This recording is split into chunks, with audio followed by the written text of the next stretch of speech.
Continuing with our simple Revit model family, we have a pool table that we're working on. Previously laid out the reference planes and the dimensions and parameters in the reference planes, constraints, and parameters movie.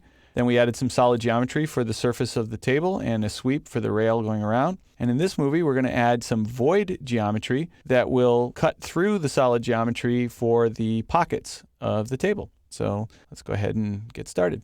I'm going to work in plan view for this, and I'm going to zoom in a little closer, like so.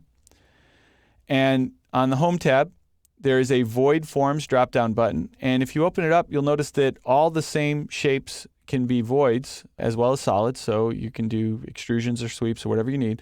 In this case, simple void extrusion should do the trick. We'll go ahead and choose that. And I'm actually going to zoom in really close on just one corner pocket. Go over here and choose the circle. Now I know that if I was being really particular about my pool table, that the shape of this pocket probably would not be exactly circular, but for our purposes, we'll go ahead and use a circle. I think it'll do the trick just nicely. And I'm going to draw this circle at a 2-inch radius, and I'm just going to let the snaps take care of me there. If you've got it at some other size, you can click on the temporary dimension and adjust that. Go to the Modify tool, select that sketch line, and I'm going to move this to the right 1¼ inches. So I'm going to type 1.25, and don't forget the inches, because if you just press enter, it'll be 1.25 feet. Then I'm going to move it down the same amount. So again, you just pick any old base point, you start moving, and then you type your number in and press enter.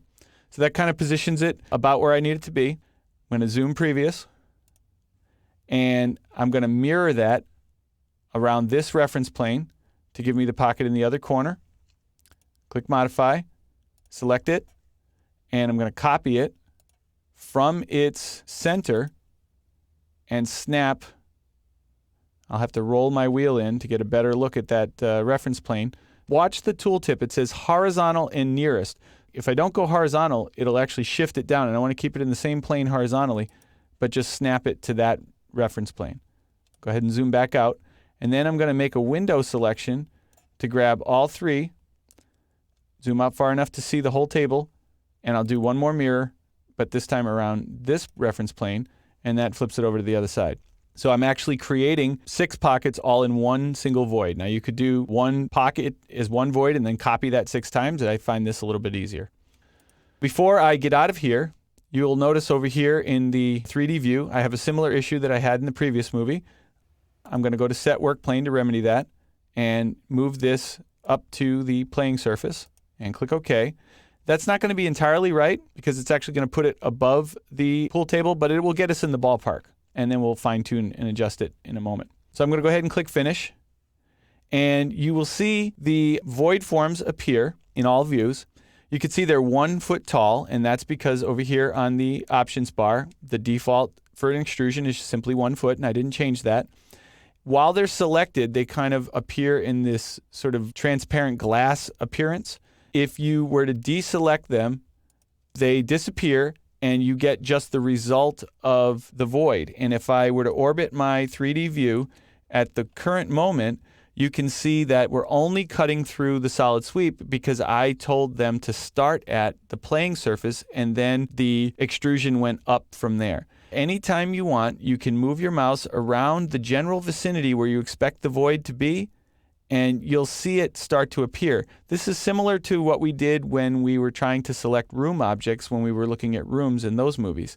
You just kind of get in the habit of knowing where to kind of move your mouse to get it to pre-highlight and then click, and then it will appear again in that sort of glass-like appearance. So what I'm going to do is actually click over here in the front view. I'll zoom in just a touch, and I'm going to use this shape handle and just drag it down until it snaps to the bottom of the table. Now I could drag the top down as well to snap to the top of the table, but it's actually fine the way it is. I'm going to go ahead and deselect, come back over here to 3D, and now you can see that the void cuts all the way through. And again, it's a fairly rudimentary pocket design, but it gets the point across. It'll certainly be recognizable as a pool table.